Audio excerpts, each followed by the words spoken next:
अरे ये क्या, जगन्नाथ जी किस देवी को बांधकर उल्टा लटका रहे हैं? आइए देखते हैं इस कथा में। श्री मंदिर में आज एकादशी के दिन भात बन रहा है। हाँ, भात बन रहा है, दाल बन रही है, अनेकों प्रकार के व्यंजन और तरकारियां बन रही हैं। अरे, इस कलयुग में जहाँ एकादशी के दिन भात खाना तो दूर की बात, उसका विचार करना भी महापाप माना जाता है, वहाँ श्री क्षेत्र पुरी के जगन्नाथ मंदिर में आज उत्सव का माहौल है। भक्तगण आनंद बाजार में बैठकर तृप्त होकर महाप्रसाद पा रहे हैं। आखिर ऐसा क्यों यहाँ एकादशी माता का चाबुक नहीं चलता? बात उस समय की है जब सतयुग का सवेरा था।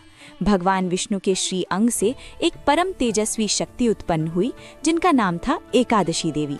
उनका जन्म ही इसलिए हुआ था कि वे संसार से पाप का नाश कर सकें। ठाकुर जी ने उन्हें निहारते हुए एक विशेष वरदान दिया।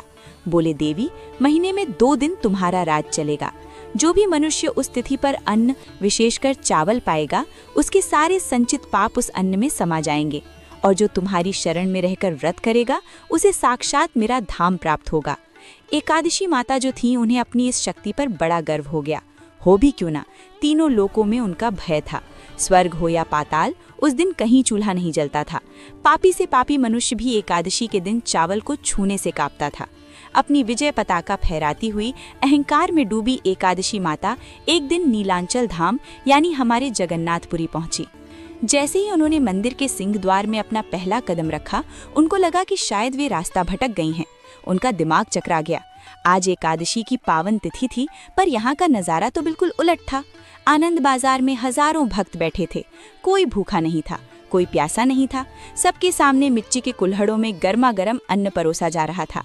भक्त बड़े चाव से जय जगन्नाथ का उद्घोष करते हुए उस भात को पा रहे थे। एकादशी माता का क्रोध 7वें आसमान पर पहुंच गया। वे व्याकुल हो उठी, सोचने लगी, ये मेरा अपमान है। मेरे ही दिन यहाँ चावल?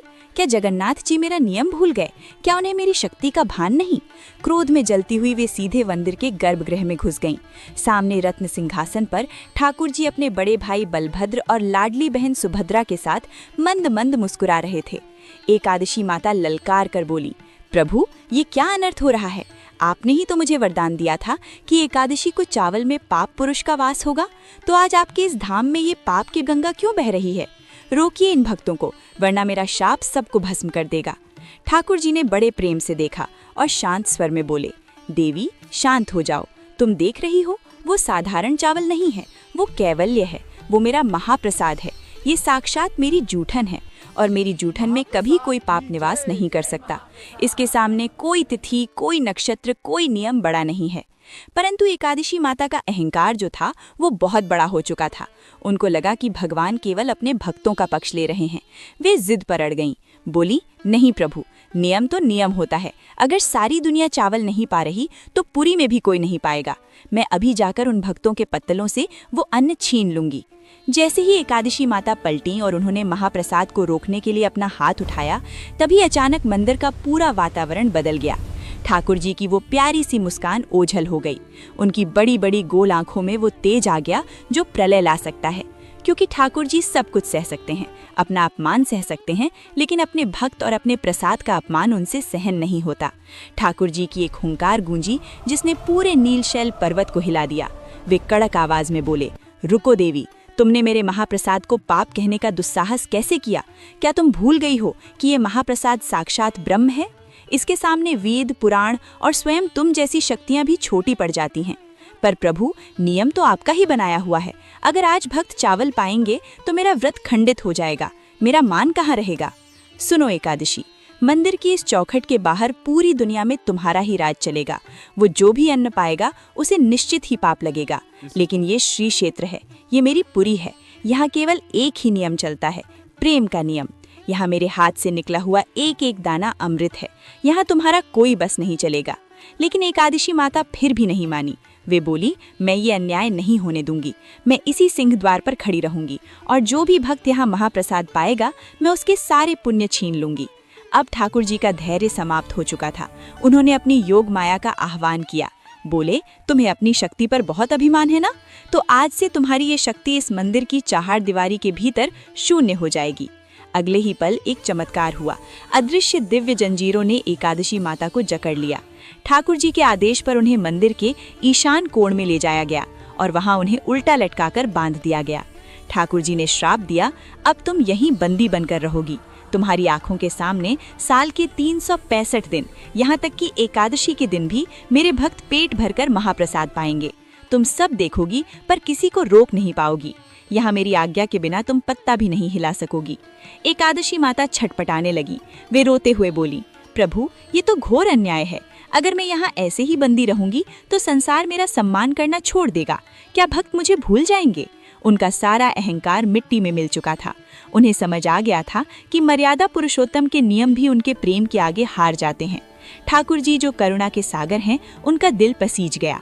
सजा तो मिल चुकी थी, पर वे तो भक्त वत्सल हैं।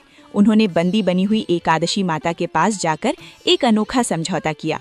ठाकुर जी बोले, देवी घबराओ मत, मैं तुम्हारा अपमान नहीं होने दूंगा। आज से एक नई रीत चलेगी। पुरी में एकादशी के दिन भक्त पेट भरकर महाप्रसाद पाएंगे।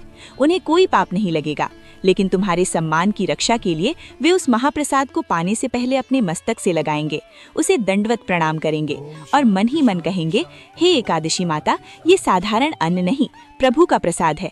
मैं इसे प्रभु की आज्ञा मानकर ग्रहण कर रहा हूँ। मेरा व्रत खंडित न हो। एकादशी माता इस सम्मान से प्रसन्न हो गईं।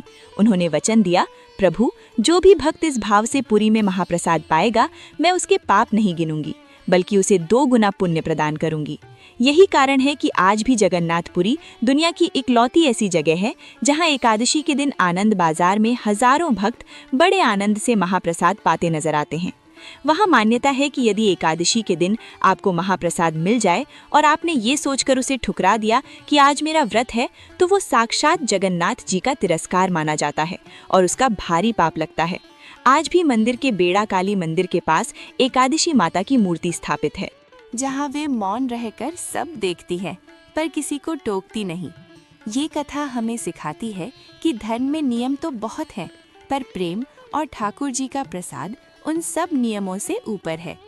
क्या आपने कभी ठाकुर जी का वो अलौकिक महाप्रसाद पाया है? अगर कभी पुरी जाए तो नियम के चक्कर में प्रसाद मत छोड़ना। अगर आपको हमारे जगन्नाथ जी की ये लीला पसंद आई हो तो वीडियो को लाइक, शेयर और सब्सक्राइब करना न भूलें। जय जगन्नाथ जी की जय। एकादशी माता।